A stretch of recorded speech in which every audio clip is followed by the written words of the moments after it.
and welcome to the At Peace Parents podcast. I'm Casey, and I'm here to empower you in your decision-making as a parent of a demand-avoidant child. My goal is to share insights that will generate aha moments and support your connection with your child. I'm a mom of two amazing little boys, one of whom is PDA, and I've worked with hundreds of parents just like you to teach them how to lead their child out of burnout and find the clarity, peace, and sense of community they need.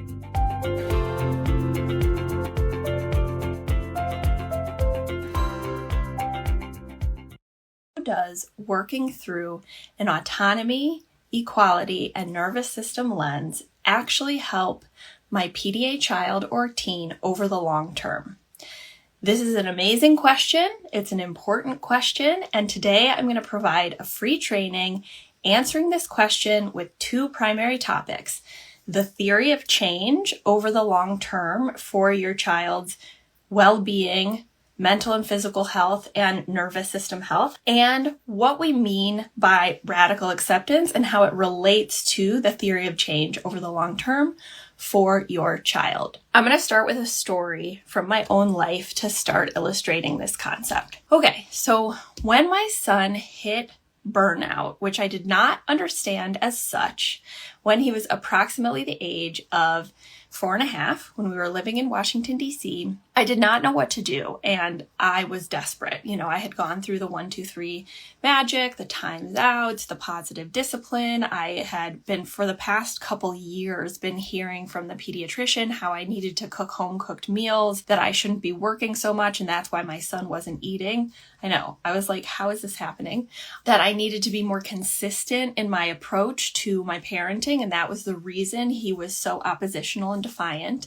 And I was really reaching a breaking point at the point where he was behaving as if he were a feral animal. And I was actually scared of him. Like, I would, even though he was only 4.5, I would take my then newborn baby and run out into the street while my husband stayed behind to try and de-escalate things. But I couldn't leave the room even for a second to go to the bathroom, or I'd have to bring my baby with me, because the first couple times this happened, I would come back and he was had a pillow over the face of my newborn, or was trying to scratch his eyeballs, etc. Okay, so this was a pretty extreme situation. And I had reached out to a dear friend from college who is a DIR floor time trained play therapist who works with children with learning differences and disabilities and autistic children.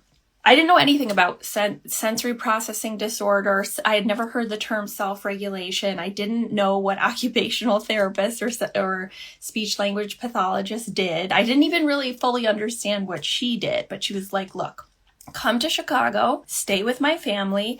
I'm going to hook you up with an evaluation with these colleagues of mine that I really trust, and we're going to figure out some more clarity for your family. Okay. And I was scared to even take my son on a plane. I remember I packed all of these Band-Aids because he would always have these ailments or illnesses or get hurt even though nothing was happening. So I had a whole first aid kit, and it was my go-to of here's a Band-Aid, right?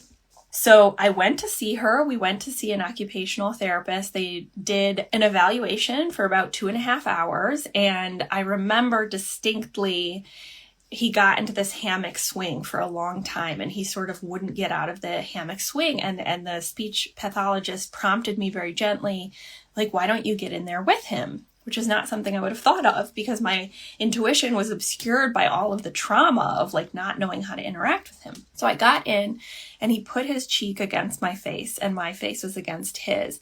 And the therapist pointed that out, look at that co-regulation. It was the first time I'd heard that term as well, right? I know many of you probably started out from scratch with all this stuff. I mean, I certainly did. This was not my area of expertise or interest. But one of the most powerful things that weekend with my dear friend was actually watching her parent her son, who was around the same age, and she was using a non-behavioral approach. She had been in, as a professional, the autism space since before she even graduated from high school, okay? And she had started out her career in applied behavioral therapy and in a residential facility, and really had been steeped in that dimension of therapy for autism, right? And she took a turn, realized that this regardless of PDA, was not aligned with her values and went the direction of DIR floor time, which is developmental individual differences based and relationship based. So it's like another school of thought. And she applied a lot of this parenting to her own son, where it was like not rewards and consequences, no punishment, lots of co-regulation. And it was just, my mind was kind of blown because I was like, oh, there's a different way to do this, right? Like I wasn't on social media or anything. I wasn't like following gentle parenting. I just didn't even know that this was a concept. And I was like, wow, okay. And so I observed her and she taught me and I asked all these questions as the academic that I was. And she gave me books, etc. One of which was The Explosive Child and Tilt Parenting and all the things. So I came home from Chicago and told my husband, we are no longer doing timeouts, rewards and consequences or sanctions. We're going to be doing co-regulation and we're going to be doing, like a safe sensory corner. And he was just kind of like, okay, what? Because I had been so all in and on trying to be consistent with the traditional parenting stuff because of the pediatricians for like 2 years, right? And I remember standing in the kitchen with my husband trying to explain, and he was like, but what's the theory of change, Casey? Like, what will this get us and where are we going? Like, is this actually what we're supposed to do in the face of my son screaming and throwing things at our face and locking us in the basement like he did with my husband and hitting and screaming? So he was like, what's the theory of change? And I remember like my face flushing and feeling my own like activation, because as an academic and someone who's worked in academic settings and like is very pro research, I did not have a theory of change. Okay. I was just like, intuitively, this feels like a different approach. We can experiment. Like, I just need you to get on board. And he did, of course. And now we can laugh about it. But at that point, I did not have a theory of change. And so I have spent the last 4+ years scouring the literature and patterns and understanding of trauma and the polyvagal theory and child brain development and all of that to develop a theory of change that underlies the approach that I teach parents. Okay. So it's not, I want to be really clear that it's not a parenting philosophy. And I feel strongly about that because I feel like there's a connotation of a right or wrong way. Whereas really we're here to understand what works for your child's unique brain. And even within the PDA community, that's going to be different. Okay, so I want to talk to you about this theory of change, which underpins the work that I do, because I think, especially for more logically minded, linear thinkers, potentially the dads who are not quite on board, this can be very helpful to understand the deep why behind what you're doing and what the long game is, okay? Because in the short term and in the moment, it's going to feel very paradoxical to you and like it's the wrong thing to do, okay? So let's first talk about the root cause of what is provoking your child's behavior, quote, behavior that you see on the surface. Okay, so for most of you, you're here because your child is avoidant. They avoid demands, but also because you see fight, flight, or freeze behavior, although you might not be looking at it through that lens. What you see is, or experience sensorially yourself or physically, is screaming, hitting, biting, growling, hissing, throwing things, breaking things, slamming on doors with heads and legs and feet and hands, etc. Okay, that's the fight. Then there's the flight, which is like, I'm running away from you. I'm running away from you in the back of the car. I'm going to kick you if you come close to me. If you have a teenager, this is going to look a little bit different. It might be more verbal, but you might have them walk away from you, ignore you. For younger kids, walking on the edges of windowsills, on the tops of couches, on the tops of cars when they're avoiding you or going places that they don't want to go. And then you have freeze, which can range from like crying, going into a turtle shell, selective mutism, disassociation, they're not there, lethargy, etc. Okay, so that's like some of the surface level behavior that we see and understand. And what's that related to? That in and of itself is not behavior in the sense of like they are premeditating this behavior, which it can look like they are, but it's not. It's happening on a survival level. Okay, so what's happening in the brain? And I have my little brain picture for you. Okay. So all of us have the limbic system, and the amygdala is within it. And that's the part of the brain that perceives whether you're safe or not. Okay. And that part of the brain operates a lot faster than the thinking part of your brain, which is the frontal lobe. In the frontal lobe, that's where we empathize. It's where we have our like sequencing, rational thought, understanding, cause and effect, learning, etc. Okay. So all of us have these two parts of the brain. What's unique about a PDA brain is that what activates this survival mechanism is not necessarily needing to be a hurricane, a lion chasing you, getting held up in a dark alley, neglect, abuse, car crash, which is something that would activate any of our nervous systems. And if we have more sensitive nervous systems, because we're neurodivergent, anxious by genetics, we're going to have more sensitivity there, but not necessarily, unless you're PDA, the root cause of whenever the subconscious automatic, before your frontal lobe catches up, perceives that you have lost autonomy, freedom and choice, or equality to you or someone around you. That is what's going to precipitate that nervous system mechanism, which then leads to the fight, flight, freeze. Okay, so when we see the fight, flight, freeze, that is what's happening externally, what we can observe. But what's going on in the body, every time that limbic system is perceiving on a subconscious level, I've lost autonomy, equality, freedom, choice, it's telling the nervous system, we have to stay alive. Okay, even though there's no actual lion, it's like we have to stay alive. Okay, so if we're going to fight, flight, the brain is telling the body, release adrenaline, release cortisol, blood rushes to the extremities so you can run or fight, right? Metabolism speeds up. You want to get all the fluids in excess out of your body if you're going to run or fight. So there might be diarrhea, there might be digestive issues, there might be vomiting. My son vomits. And when I'm anxious, I have to go to the bathroom, right? It's just part of our survival drive. Okay, so that's what's happening physiologically every single time the brain is perceiving those losses of autonomy or equality. If your child has a more internalized expression, it might be more freeze, which is a different physiological response. It may be endorphins are releasing because it's more of a shock state, right? And if the child gets bit by the lion, you don't want to feel all the pain. You're like playing dead, but it's a survival response. Again, like none of this is happening in the like, they're doing this to get X, like they want attention, or they're doing this because they know I'll respond in this way, or, you know, they're trying to get their needs met in this inappropriate way, or there's this like avoidant attachment or anxious attachment and they're like seeking attention. Like none of that is happening. That's never what you would say to a person who was, you know, held up in a dark alley with a gun. You wouldn't be like, oh, they're attention seeking with that screaming right there, right? And I'll give you a story from my own life, and I often think about this in order to help me understand my son in the difficult moments, because all of us have moments where we're like,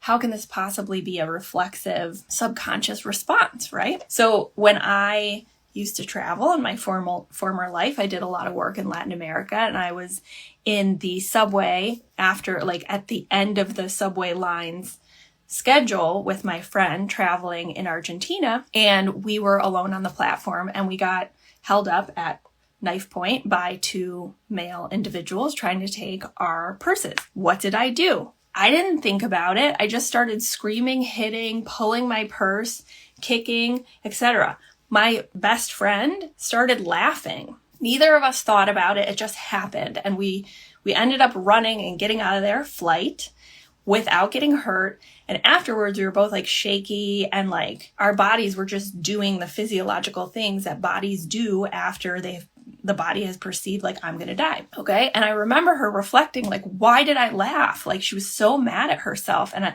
I was like, I didn't even think about what I did. Like you didn't either. It was just a survival response. And I know some of you, because you've asked, and I've seen it with my own son, you're like, why are they laughing right now? But it's just like a survival response. Okay. So imagine for a second that this is happening to the body and in the brain, not just when you're in a subway station in Argentina or getting in a car crash or being held up at gunpoint or whatever it is that's setting off your survival response. What if, as a child or a teen, every time you're not allowed to have a choice, or you feel like someone is putting themselves above you as an authority figure or in stature or composure or power, that your brain subconsciously is going to tell your body like you're going to die, and it responds as such?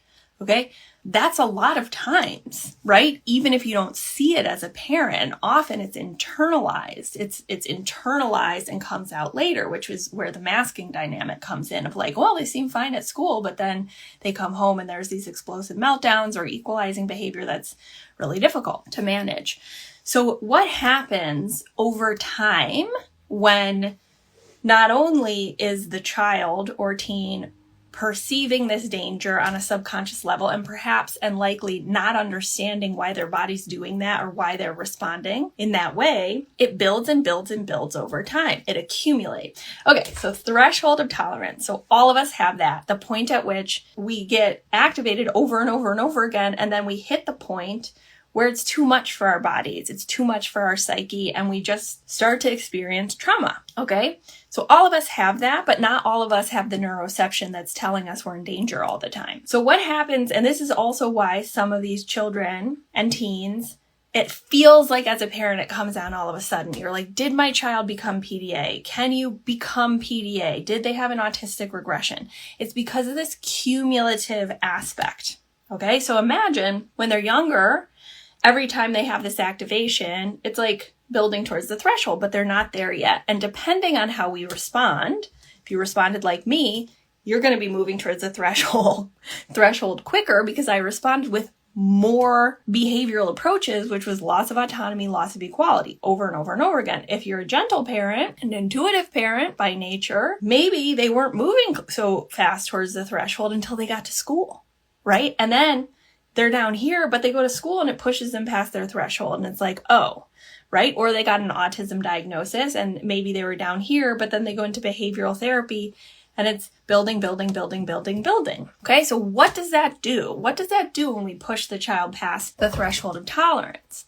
It means they're operating from this part of their brain most of the time, right? So remember what we said. This part of the brain cannot access learning, cannot access empathy, cannot access rational thought. And so a lot of times we think these kids have lower skills than they do and that their developmental timeline, it might be delayed according to like neurotypical timelines, or it might be that they just can't access the frontal lobe because they're spending so much time in their limbic system, right? Like a traumatized individual with PTSD would, okay? So if we know this mechanism, if we know the root cause, we know the mechanism. Root cause, autonomy and equality losses in the neuroception. Mechanism, the same as trauma. Nervous system response, fight, flight, freeze. And then we know about neuroplasticity and what happens in these parts of the brain. And like an intro level book that you can read about this. I didn't invent it. Read Dr. Dan Siegel and Tina Payne Bryson's Whole Brain Child as a starting point. What happens is our kids are in the downstairs brain or the survival brain or the limbic system most of the time. And we're continuing to respond to them with things that are making them more and more entrenched into the limbic system. Okay, so of course, we're going to feel like they've had a regression. We're going to feel like they have no empathy. We're going to feel like they have no skills. And unfortunately, what do? We seek out therapy and we seek out solutions, which often drive them further into the limbic system. What do we do about this? Okay, and this is when we take a different path. And it feels radical, but it's actually based in brain science, which is like the whole point is how can we get our children out of the limbic system and back to their frontal lobe so they can access rational thought, learning, movement, accessing basic needs, all the things they need to have a life where they can thrive. Okay, but it's a long-term approach because wherever you are in your journey, all of you, and I'm not saying this to fault you at all, it's just, of course, you didn't know until they hit their threshold, right? That they were PDA. But we have to undo this cumulative nervous system activation, we have to start accommodating the root cause to lower the cumulative nervous system activation. So that's not changing their brain in the sense that they're not PDA. It just means through an accommodation approach of really looking at that root cause of equality and autonomy and nervous system safety, that even though they may activate when there's a no, a boundary, a difficult moment, they're not going to be in constant fight, flight, freeze, or not be able to access their basic needs like toileting independently, eating, sleeping through the night, safety, and hygiene, right? But what we have to do is really hone in on the granular day-to-day, moment-to-moment choice point that each of us have every moment, which is the radical acceptance piece. And I'm going to get to that. So over time, every interaction, and I don't want this to feel like pressure, I want this to feel like an opportunity, because it's cumulative. It's not about perfection, of just like every time we have this choice point of how we can respond. We can either accommodate and move them to the frontal lobe in that moment, or we can drive them, unfortunately, deeper into the limbic system. But the good news is that over and over and over again, every time we accommodate, what are we doing? We're creating and strengthening a neural pathway back to the frontal lobe over and over and over again. Okay? We're also developing trust, felt safety and trust and connection. So not about emotions, actually feeling safe in their bodies around us, which is also what will facilitate long-term collaboration and problem solving, right? But like, for example, you can't just jump right into collaborative problem solving, which is an awesome tool. Like, I love Ross Greene. He's amazing. I read The Explosive Child. I love his work. But if they're down here, we can't use the tool, right? Like they're not able to learn. They're not able to collaboratively problem solve. Potentially we're employing the scripts of plan A, B, and C using direct questions. And what do direct questions do? Loss of autonomy and equality. Maybe we're coming into their room and being like, hey, I want to collaboratively problem solve with you. What is that perceived in the brain? A loss of autonomy and equality, right? So it's not that these are not great tools. It's just that we first have to start with like, where is your child in terms of where they are in their brain? And sometimes it takes years to like strengthen that neural pathway. So what happens when they're back in their frontal lobe? They can learn, they can empathize, they can access the skills that you didn't think that they had. I mean, it depends on the kid. Like, some have other things going on. Some might have more, higher social communication needs and therefore more like traditionally or typically autistic, but we can't necessarily address those well to support them until they're back in this part of the brain, right? And this is why I don't think of therapy as a binary, because it's not like, should I do therapy and what therapy? It depends. Like, it depends on, are you a year into the accommodation approach and you can actually use collaborative problem solving to talk about what they want to work on because they're most of the time in the frontal lobe and you have this trust developed? I mean, or around medication or whatever. This is the precursor to that. Okay? So you're like, okay, Casey, that sounds great. Let's do it. How do I do it? Of course. So that is exactly what I try and put on social media, but it's a comprehensive approach. So it's like a reel's not going to cut it. I mean, of course, you can like DIY by going through all my tiles and TikToks and podcasts and YouTubes. However, the Paradigm Shift program is designed to give you the foundation of this approach, okay? To actually get you the tools you need to implement this long term. So let's talk about briefly here, though, what do we mean by implementation? Because often parents are on board until it comes to implementation. This is for me too, because you're faced in the moment with the trade-offs, okay? Because so often, much of what we're doing here, it's like there's a cost. It's a cost to the kid or it's a cost to you. And it feels like robbing Peter to pay Paul. So let's talk about implementation. I want you to ask yourself, are you actually implementing on a day-to-day moment radical acceptance and accommodation? Not just lowering demands, but honing in on the true root cause of activation, which is autonomy, equality, and nervous system.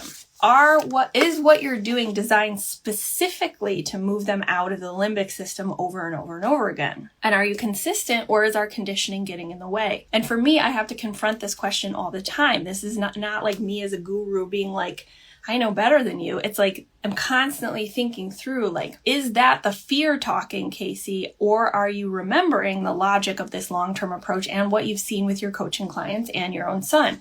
I have a very privileged viewpoint with a bird's eye view because I have witnessed hundreds of parents move through this journey. But if I hadn't, it would be more based on a leap of faith, right?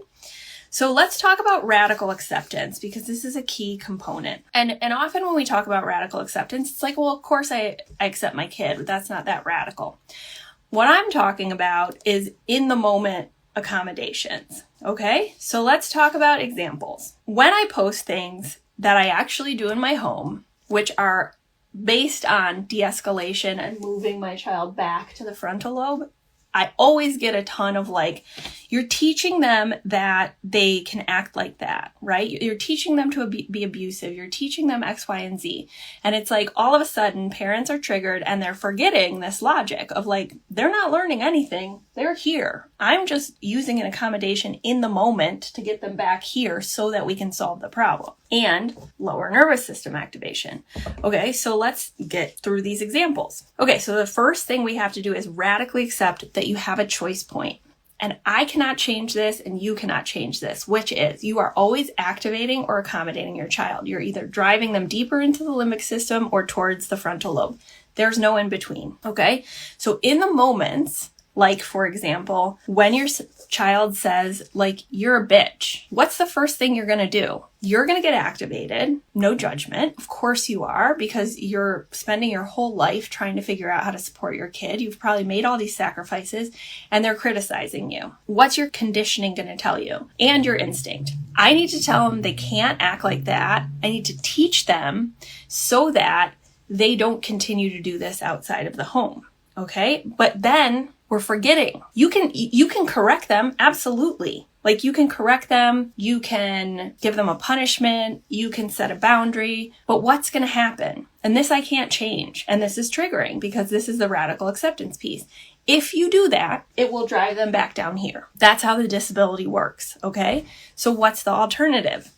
De-escalation, accommodation. In implementation, it feels very uncomfortable to say like, yeah, it sounds like, you're having a hard time with my parenting, or just like, let it go, right? That's not a natural response as a parent. That would be a diffusion accommodation. But what happens when parents are confronted with that example? You get triggered. You want to argue with me, right? And the reason you get triggered and want to argue with me is because you're actually wanting to argue with your child's disability. You don't want it to be like that. And I don't either. I don't wish that my child had this trade-off of like, if I stop him from hurting his little brother, there will be a cost to his nervous system and he will activate. That doesn't mean I don't still set a boundary, but like in accumulation, there are many times when I choose to accommodate because I know about the threshold of tolerance, because I know about the long game. And I will say, I do go back based on the trust that we've built over years and discuss it when he's in a regulated moment in the frontal lobe, but it's all happening in the moment, right? When we're getting activated and we're not wanting to radically accept that trade-off, that choice point, right? So it's not this like in the ether, are you neurodiversity affirming and do you accept your child? And if you struggle with anything that you're not radically accepting them. No, you're accepting the trade-off, okay? And this is where parents get stuck. Let me give you some more examples. Yesterday, my son is on the couch asking for pirate's booty. He's like, I want pirate's booty. So I'm like, okay, I'll go get you some pirate's booty. Grab it, bring it to him. I said I wanted popcorn. What's our instinct?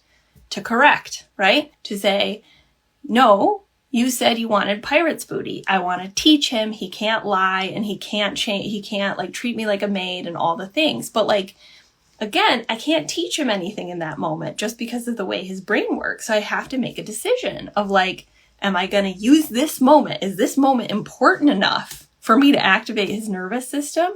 Or is it based on what I call a fear cost? Okay, so I teach parents to think through and make decisions and practice through what's called a cost-benefit decision-making framework.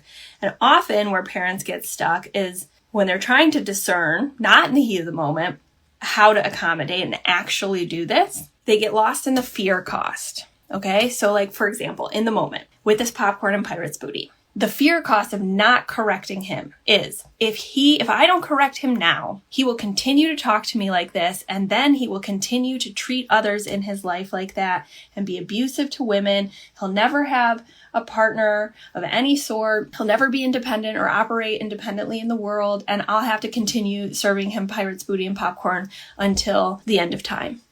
Okay, that's the fear cost of like, if this happens, then this, then this, then this, then this, rather than just honing in on the moment, which is like, okay, what's the true cost of me setting a boundary or correcting him? The true cost, his nervous system activates, and depending on where his threshold is, he might be getting close to not being able to eat at all. That's the true cost. And the benefit of me accommodating him is that he might be more likely to eat and stay away from his threshold and away from like equalizing behavior in the future or towards his sibling. Okay. And of course there's a cost to me, which is, if I'm not viewing it correctly for myself of like, my own activation and my own like self-doubt. But at this point, I just see it as data. I'm just like, oh, data, his nervous system's activated. I'm not going to correct him.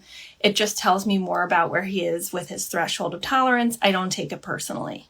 Okay, which takes practice over time. That's something we learn through either the Progress with PDA workshop or the Paradigm Shift program. It's just data. So parents often get lost in the fear cost, but the tool is meant to bring you intensely into the present moment. So another example is like when they tell you it's your fault, when they spill a cup across the room, or when you walk by them and they make a mistake on a video game and they start screaming at you, right? Again, we have to radically accept the choice point of like, I can accommodate or I can activate. And like, you want to do the thing that will activate them because you're frustrated and you're human, right? And this is why it takes practice. But at its core, it's radically accepting that you only have two pathways. And the child only has two pathways or parts of their brain that we're able to deal with, right? And that sucks to have to accept because there are so many trade-offs and difficulties, and it goes against a lot of our conditioning about what it means to be a good parent. So as parents move through either a coaching container with me or a paradigm shift program, there are other places that we use the concept of radical acceptance. So I want to break it down for you guys because I think this is a very powerful concept. I'm going to illustrate this with an example from my own life. Okay, so here's my truth. I really don't like playing with kids. I don't like it. I don't like playing with my own kids. I don't like playing with other people's kids. I find it tedious, boring, and like my mind goes a million different directions, and it's hard for me to stay present. And then I feel bad about myself and guilty. And I'm like, holy shit, I'm a parent coach and like I'm supposed to like be helping other parents, play with their kids. However, what I see this sensation as, my own nervous system activation, the thoughts in my head that I just described to you and the emotions associated with, of like, that's just part of the human experience. These are just bubbling up, and I can see it. I can observe myself of like, okay, like I don't like playing with kids. I get jittery and a little manic myself, and that's what's happening in my body. And then I feel shame because my whole job is to help parents. Like, one of the things I do is help parents learn how to play with their kids, and I notice it and I don't avoid it, right? But I also don't identify with it of like, I'm a bad person. I'm a fraud. I guess I just suck at playing, so I'm going to give up on it. I see it. I let it pass and let it move through. I radically accept and bring loving kindness to that aspect of my human experience. That's what I want you to do for yourself as well, right? And once we accept that, it's like, okay, I don't like playing. Does that mean I'm not going to play? Does that mean I'm not going to like spend hours on the floor playing the same train game with the same kid over and over and over again? Of course not. But instead of avoiding it or hating myself, I just name and observe exactly what's going on in my body, emotions, and thoughts. And this is like from the Buddhist practice of like observe without judgment and then bring loving kindness to it. We let go of avoidance, but we also let go of grasping of like, this is my identity and I'm sticking with it. So like a tool I've developed based on this awareness of myself is I set my Fitbit for 10-minute increments. I view it as a spiritual practice, and I set it for 10 minutes. And I'm like, I'm going to spend the next 10 minutes totally focused and engaged on my child. And I am going to like look at his eyelashes and the way that his little cheeks move as he's telling me about the same little boxcar 100 times, right? And it's harder when you have a child who's activated and dysregulated, but I use the same technique. When I was with my son, my older PDA son, it might be 3 minutes at a time, right? And then it buzzes and I do another 3 minutes. Okay. So often when parents come into my world or my containers or programs, it's like they're finally ready to stop avoiding, but where things can get sticky, and I'm not going to let you get stuck, is like, okay, now we're not avoiding this grief and rage and resentment, but we're going to stay in it. We're going to hold on to it and grasp onto it and identify with it. We're all going to get negative and like just make this who we are, right? But I'm not going to create a scenario for you guys where that's going to be the vibe. I want you guys to allow, bring loving kindness and move, right? We're going to move through it. So you can stop avoiding, but you can also have the tools to not grasp and identify with it, which is what allows you to create more space for creativity and problem solving outside of what you can't change, which is also often what we focus on, right? Like if I just spent all my time being like, Casey, you suck as a person, like you need to make yourself like playing, I would get stuck in not actually playing. Okay, so where does this come out when I'm working with families? The like examples of radical acceptance where it's like maybe you stop avoiding or denying that something is the way that it is, but then getting stuck in it. Places parents get stuck. And I've gotten stuck in all these places and I'm speaking from experience. So this is not a judgment of you. And I still struggle with this. And this is why I do so much Buddhist meditation of like practicing this stuff, right? So you get stuck in the shoulds, right? My child's nervous system should not be this way. I shouldn't have to make a trade-off between correcting my child for calling me a bitch and their nervous system activating to the point where it disables them. Like, yeah, it shouldn't be that way. We shouldn't have to make those decisions, but we do. It's like, I can't change that. You can't change that. That's part of the radical acceptance. And I say this shit to myself too. It's like, and I'll say it to my husband and he'll say it to me and then we'll catch ourselves and we'll move. We'll move out of the stuckness because I've trained myself to do this of like, it shouldn't be so hard. I shouldn't have to separate the kid. He should be able to listen to me when I say stop equalizing against William and destroying his things. But then he activates and he fixates and he does it. If I didn't accept that, I would still be trying to like force them to be together. Where else? My partner won't get on board. How do I make them get on board? The school should be accommodating. My parents or the grandparents should understand this. I've explained it a million times. I shouldn't feel this way. I know they have a disability. Why am I having such a hard time? Okay, so these are all examples of like, it just is. It's hard, it's unfair, it's difficult, but when we can radically accept what's true right now, we can actually stop spending all of our energy trying to change something we can't and start to see the possibilities and transcend the limitations towards change that will actually get you unstuck. Thanks everyone for being here with me at the At Peace Parents podcast. This is your source for all things related to understanding, supporting, accommodating, and advocating for your PDA child. To go deeper on any of these topics, check out my course offerings and masterclasses at the website www.atpeaceparents.com. To completely transform the way you think about and relate to your child and to bring peace and stability to your home, join us for the next cohort of the Paradigm Shift program.